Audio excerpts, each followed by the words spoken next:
यह कहानी एक गांव के बुजुर्ग से सुनी गई थी जो कभी कोलकाता में काम किया करते थे। यह घटना तब की है जब भारत में अंग्रेजों का शासन था। कुछ अंग्रेज शिकारी जंगल में शिकार करने आए थे। जंगल के किनारे एक डाक बंगला था जिसमें पहले से ही एक उच्च अधिकारी रुका हुआ था। इसलिए इन अंग्रेज शिकारियों को मजबूरन जंगल के बीच स्थित एक पुराने डाक बंगले में रुकना पड़ा।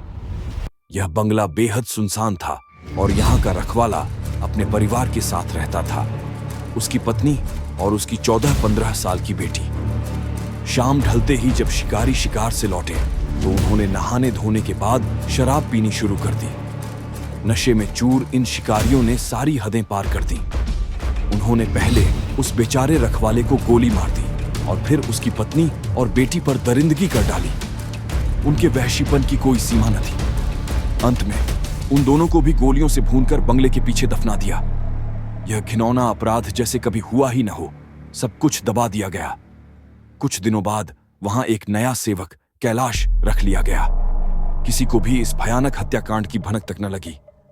पहली भयानक रात के अंधेरे में जब कैलाश डाक बंगले के दरवाजे बंद कर सो रहा था, अचानक उसकी नींद खुल गई। उसे लगा कि दरवाजे पर कोई रो रहा है। उसने लाठी उठाई और चिराग जलाकर दरवाजे पर पहुंचा। बाहर एक किशोरी बैठी सिसक रही थी। कौन हो तुम? इतनी रात को यहां क्या कर रही हो? कैलाश ने पूछा। किशोरी ने सिर उठाया। उसकी आंखों में गहरे दर्द की छाया थी। वह भीतर आ गई और रोते रोते कहने लगी, मैं इसी बंगले के पुराने सेवक की बेटी हूं। कैलाश सकते में आ गया। लड़की ने बताया कि किस तरह अंग्रेज शिकारियों ने उसके पिता को मार डाला और फिर उसकी मां और उसे अपनी हवस का शिकार बनाया। अंत में उन्हें भी मारकर पीछे दफना दिया गया। यह सुनते ही कैलाश की रीढ़ में सिहरन दौड़ गई। वह डरते हुए बोला, अगर तू मर चुकी है तो यहां कैसे बैठी है? इतना कहते ही वह लड़की अचानक गायब हो गई। अगले ही पल वह उल्टी दीवार पर टहल रही थी। कैलाश यह दृश्य देखकर कांप उठा।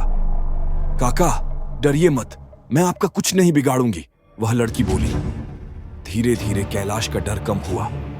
उस रात लड़की ने कैलाश को वह स्थान दिखाया जहां उनकी लाशें दफन थीं। कैलाश ने हिम्मत जुटाकर कुदाल से खोदना शुरू किया और तीनों के अस्थिपंजर निकाले। खूनी बदले की शुरुआत। लड़की ने कैलाश से वादा लिया कि वह अंग्रेजों को सजा दिलाएगा, लेकिन फिर उसने कहा, मां पिता की आत्मा को शांति मिलनी चाहिए, पर मेरी आत्मा को नहीं।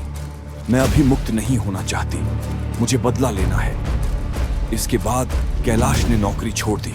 माता पिता की आत्मा के लिए विधिवत क्रियाकर्म किया, लेकिन लड़की का नहीं, क्योंकि उसने साफ कहा था, मैं इस योनि में ही रहूंगी और अपने हथियारों का अंत करूंगी। धीरे धीरे बंगले की डरावनी कहानियां फैलने लगी। वहां जो भी नया सेवक आता, कुछ ही रातों में भाग खड़ा होता। कोई वहां ठहरने को तैयार न था, लेकिन शिकारियों का आना जारी रहा। परंतु अब वे वापस नहीं लौटते थे। रात के अंधेरे में वह लड़की खूबसूरत रूप धरकर अंग्रेजों को फंसाती और फिर अपने असली रूप में आकर उनका खून पी जाती। धीरे धीरे वहां अंग्रेजों की मौत का सिलसिला बढ़ता गया। कोई भी जीवित बचकर नहीं निकल पाता था। आखिरी शिकार। कुछ वर्षों बाद वह लड़की अब एक खूबसूरत युवती भूतनी बन चुकी थी। वह शहर में घूमती और अपने हथियारों को तलाशती।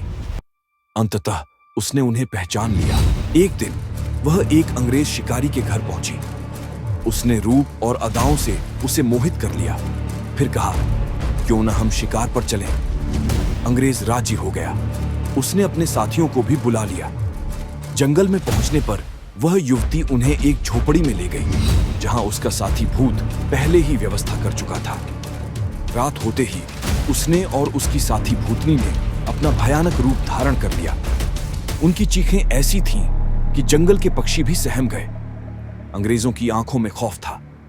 उनमें से एक ने भागने की कोशिश की, लेकिन तभी एक भूत ने छलांग लगाकर उसका सिर धड़ से अलग कर दिया। उसके खून की गंध से भूतनी की आंखें और लाल हो गईं। वह दौड़कर एक शिकारी के सीने में अपने नुकीले नाखून घोंप देती और खून पीने लगती। हर तरफ चीख पुकार मच गई। अगले दिन जब अंग्रेज अधिकारी वहां पहुंचे तो उन्हें क्षत विक्षत शव मिले। किसी की आंखें निकाल ली गई थीं, किसी के अंग प्रत्यंग उखाड़ दिए गए थे। मुक्ति। कैलाश जानता था कि अब बदला पूरा हो चुका है। उसने उस लड़की की अस्थियों को निकाला और विधिवत उसका अंतिम संस्कार कर दिया। जैसे ही धुएं की लपटें ऊपर उठी, बंगले से किसी की दर्द भरी हंसी गूंज उठी। उसके बाद वह भूतनी कभी नहीं दिखी। सीख। यह कहानी हमें एक कड़वा सत्य बताती है। अन्याय करने वाले को कभी शांति नहीं मिलती, भले ही वह कितना भी ताकतवर क्यों ना हो। जय बजरंग बली।